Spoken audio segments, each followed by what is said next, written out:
You think you know why social media makes you feel worse? You don't. It's not the comparison. It's not the screen time.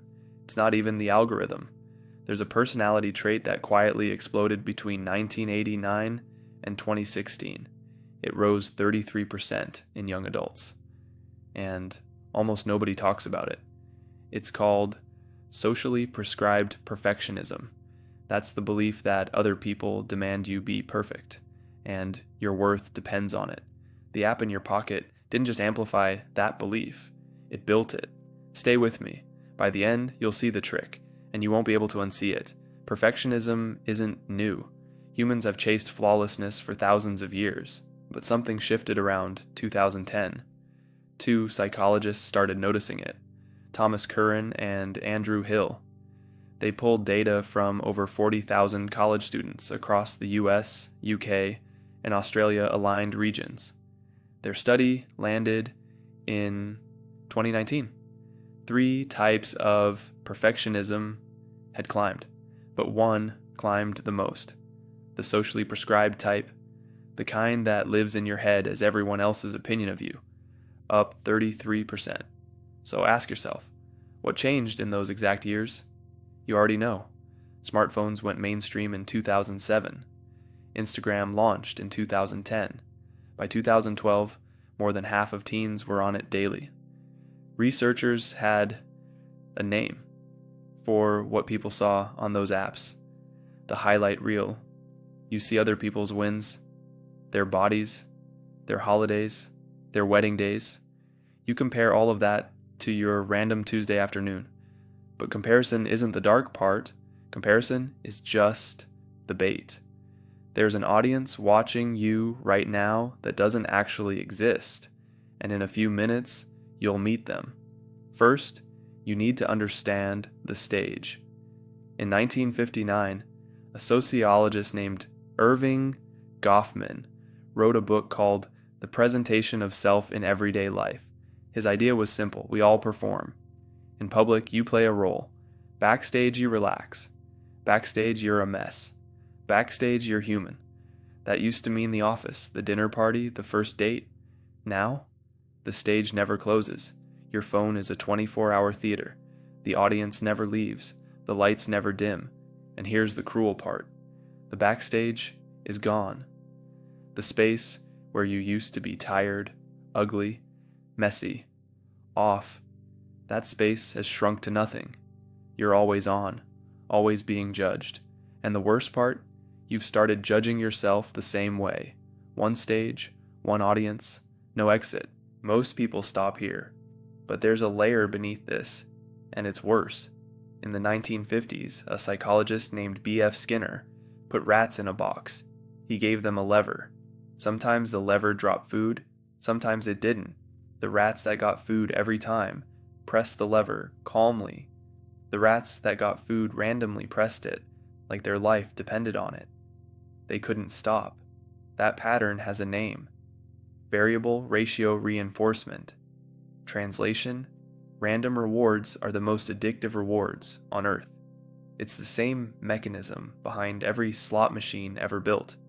And it's the exact mechanism behind every like, every notification, every comment on your phone. You post a photo, sometimes 200 likes, sometimes 12. You never know which one. So you keep pulling the lever. The average person checks their phone hundreds of times a day, thumb sliding down glass, over and over, not because you're weak, because the machine is doing exactly what slot machines do. Now stack these two things together. The endless stage, the slot machine reward. What do you get? You get a generation editing their faces to match an algorithm. In 2018, plastic surgeons started reporting something disturbing. Patients were walking in with selfies, not pictures of celebrities, pictures of themselves, filtered. They wanted surgery to look like the filter. The American Academy of Facial Plastic and Reconstructive Surgery said 55% of surgeons saw these requests, up from 42% a few years before. Doctors gave it a name: Snapchat dysmorphia. Let that sit for a second. People are surgically rearranging their bones to match software, a filter that doesn't exist in real life, a filter that lies.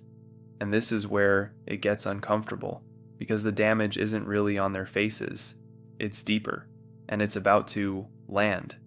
Here's what nobody expected. Socially prescribed perfectionism isn't just one type of perfectionism, it's the worst type, because it isn't about your standards, it's about what you think everyone else expects from you. You're not chasing your own goals, you're chasing ghosts. Two researchers, Paul Hewitt and Gordon Flett, spent decades studying this.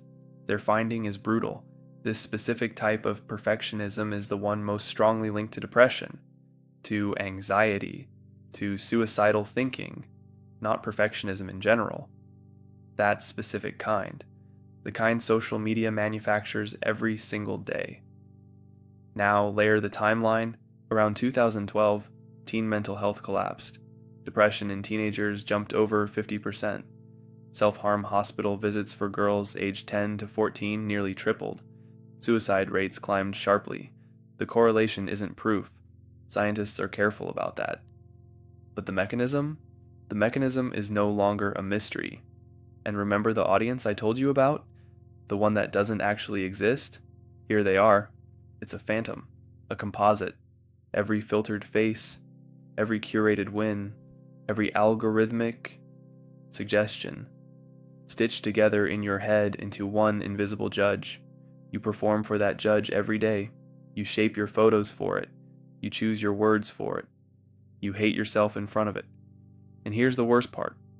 That judge is never satisfied, because that judge isn't real. Here's the whole dark psychology in one sentence. Social media took the deepest human need, to be accepted by your tribe, and turned it into a slot machine. A slot machine that only pays out when you show your most polished, dishonest self. That's not a bug. That's the engine. That's the whole product. So what do you actually do about it? You can't unplug the internet.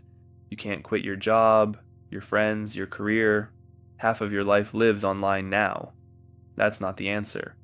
But you can do something smaller, something almost embarrassingly simple. You can name it. Psychologists find this consistently. The moment you understand the mechanism, the moment you see the highlight reel as a highlight reel, the slot machine as a slot machine, its grip starts to loosen. The trance breaks the second you see the trick. Try this. Next time you feel that small, sour drop after scrolling, stop. Don't fix it. Don't post. Just ask yourself one question. Whose standard am I failing right now? 9 times out of 10, it's nobody real. It's the phantom, the algorithm's ghost, and that 33% spike we opened with, now you see it. It didn't come from nowhere. It didn't come from a generation getting softer. It came from a machine. A machine built, optimized, and pointed at you to make you feel like you're never enough. You are. The feed is the one that's broken. Some people delete the apps. Some set timers. Some post deliberately ugly photos just to break the spell. Whatever works for you. The point isn't to be perfect at fighting perfectionism. That's just the same trap with a new costume. The point is to remember something. You were enough before the feed told you otherwise. If any of this hit something for you, you're not alone. Millions of people feel that quiet pressure every time they open an app. They just don't have a name for it. Now you do. Share this with someone who needs it. Someone who scrolls a little too long. Someone who's been a bit quieter lately. They'll know why. And if you want more breakdowns like this, the hidden psychology behind the things you do every single day, subscribe. One every week. No fluff. No filler. One last thought before you go. The 19-year-old in 1989 had problems. Plenty of them. But she didn't have a phantom audience in her pocket whispering that she wasn't enough. You do. The good news? You can put it down